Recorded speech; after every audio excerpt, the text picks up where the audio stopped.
Let us now continue our discussion on the beta oxidation of fatty acids. But before we proceed, let us first try to classify the different fatty acids. So one point of classification can be your saturation. Now your fatty acids can be saturated or unsaturated. Your fatty acids can also be classified based on the number of carbons.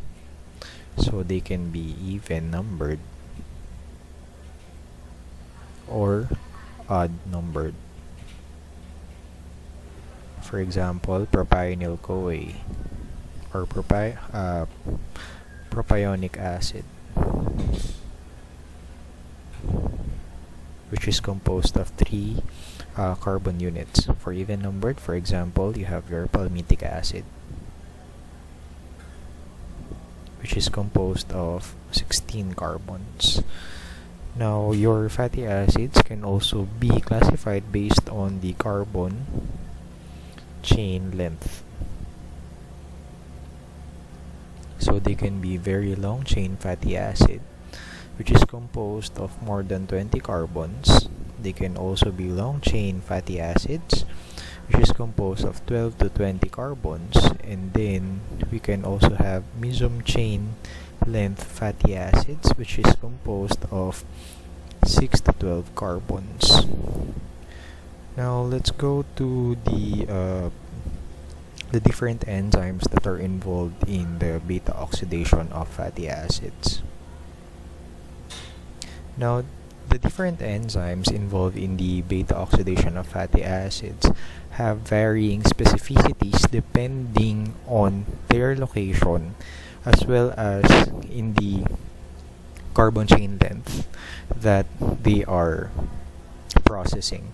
So let's have first the first enzyme, which is acyl-CoA dehydrogenase.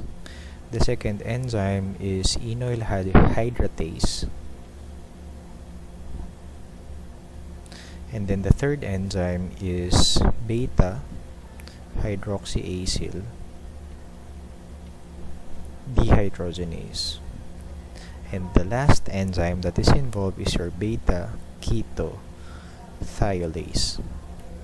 Now, the energy yielding reactions are catalyzed by the first enzyme and the third enzyme. So in the first enzyme, the energy yielding reaction is the conversion of FAD to 2H, whereas in the third reaction, it involves the reduction of NAD+ to NADH. Now we will see shortly the different reactions that are involved or that are catalyzed by the following enzymes.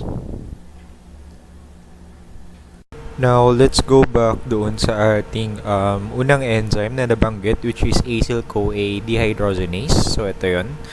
Now, yung FAD kanina, that's bound to the acyl-CoA dehydrogenase as a flavoprotein. Now, what it does is that yung FAD, it transfers electrons to your electron transfer flavoproteins na located sa matrix. This in turn transfers your electrons, your ETF, ito. It transfers your electrons towards ETF, CoQ oxido reductase. Ultimately, itong enzyme complex na to transfers actually this ETF CoQ oxido reductase is found in the mitochondrial inner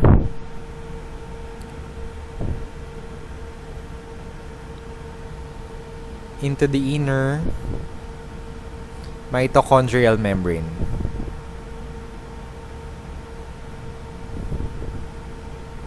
Now, this ETF, CoQ oxidoreductase, transfers the electrons in the coenzyme Q that can be found in the electron transport chain. Now, speaking of electron transport chain, gaano ba karami na NADH or FAD2H ang nagagawa sa isang round ng beta oxidation given a specific fatty acid? Say for example, I have palmitic acid. So palmitic acid is composed of 16 carbons. Now palmitic acid undergoes or it is cleaved 7 times, thereby producing 7 FAD2H and 7 NADH in the process, and 8 acetyl-CoA. Now, the FAD2H and NADH are shuttled into your electron transport chain, yielding ultimately ATP. Now, di ba napag-usapan natin from last time na yung FAD2H meron kang nabubuo na 1.5 na ATP, and then sa NADH naman 2.5 na ATP. So, makikita nyo dito na madami kang napoproduce na ATP out of one cycle ng isang long chain na fatty acid as it undergoes your beta oxidation. Now, shortly, we will discuss naman paano ba minemetabolize ng katawan yung mga unsaturated fatty acids.